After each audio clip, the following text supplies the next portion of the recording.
Good morning everybody. आज हम लोग सीटेट पेपर फर्स्ट का मैथ्स पेडागोजी देखेंगे, जो कि फरवरी 2016 का पूछा हुआ क्वेश्चन होगा। चलिए तो हम लोग स्टार्ट करते हैं क्वेश्चन नंबर 31 से। 31 नंबर क्वेश्चन कह रहा है कि कक्षा 2 में विद्यार्थियों को एक शिक्षक योग सिखा रहा है। निम्नलिखित में से कौन सा टेक्निक युक्ति बेहतर है सिखाने के लिए?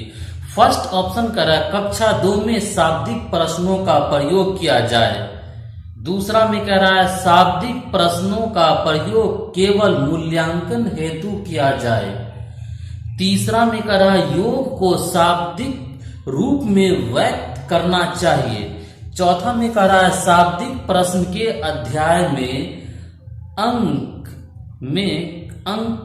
में कराया जाना चाहिए। देखिए, कक्षा 2 को जब मैथमेटिक्स पढ़ाइएगा तो कोशिश, बहुत छोटा बच्चा होगा तो कोशिश होना चाहिए कि उसको शाब्दिक रूप में पढ़ाया जाए, शब्दों में बोला जाए।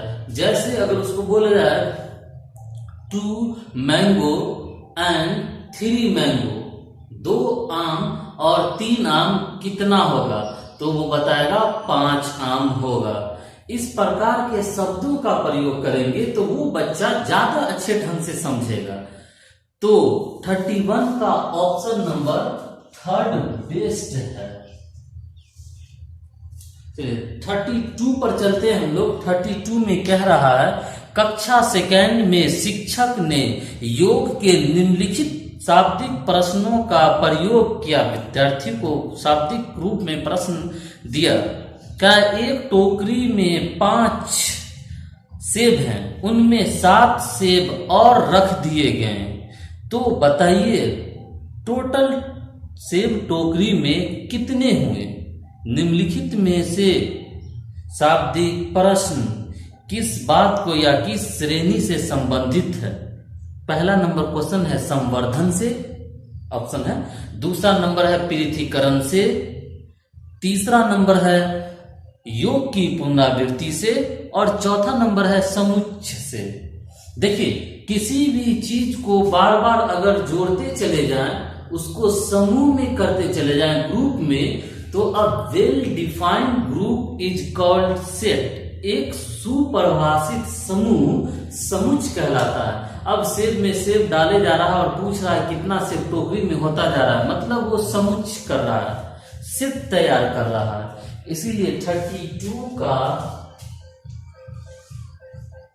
आंसर होगा 4th नंबर।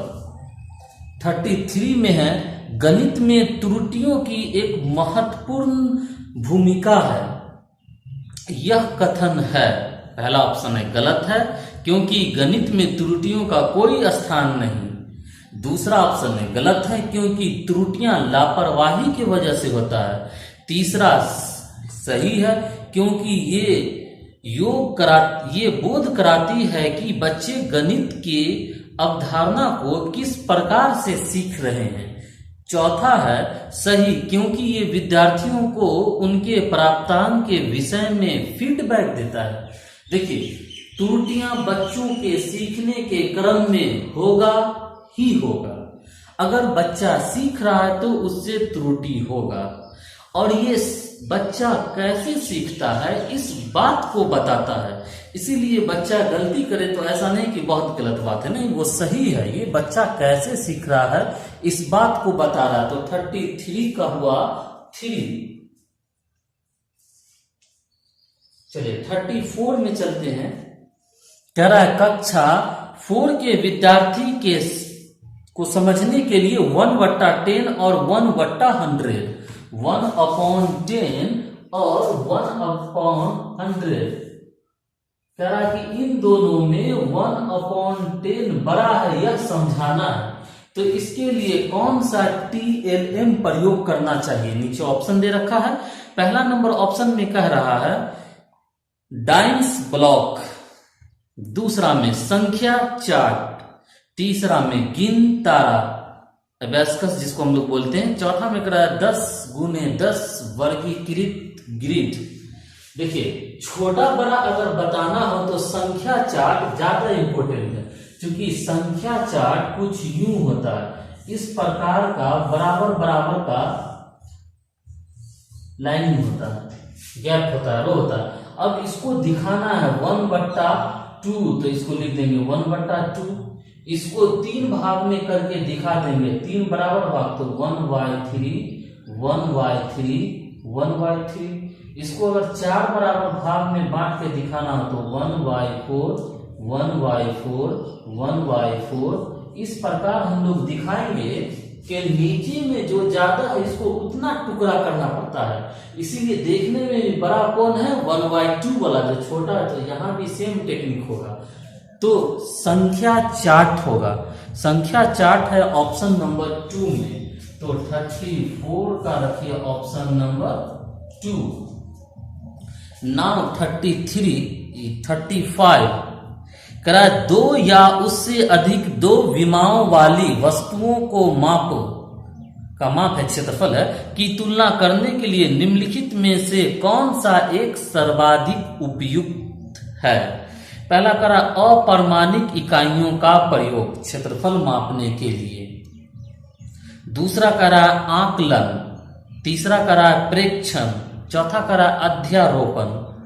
करा 2 या 2 से अधिक विमाओं के मापों को क्षेत्रफल आयतन कुछ भी उसका तुलना करना है। तो देखिए तुलना करने के लिए प्रेक्षण सबसे आसान मेथड है, कभी भी तुलना करना हो तो 2 आकृतियों के बीच में, तो प्रेक्षण ही बेस्ट होगा। 35 का रखिए प्रेक्षण, किस ऑप्शन में है प्रेक्षण, ऑप्शन नंबर 3। चलिए 36 में हम लोग देखते हैं, 36 में कह रहा है कि प्राथमिक स्तर पर गणित की पहेलियां मदद करता है। बच्चों को प्राथमिक स्तर पर अलग अलग प्रकार की गणितीय पहेली दिया जाता है ताकि बच्चे को समझ डेवलप हो, उसको प्रश्न जब सामने में आए तो उसका जवाब ढूंढने का कौशल विकसित हो उसके अंदर में, इसलिए पहेलियां दिया जाता है। देखते हैं ऑप्शन के अनुसार क्या कह रहा है। पहला, कक्षा के प्रतिभा संपन्न विद्यार्थी को पहचानने में।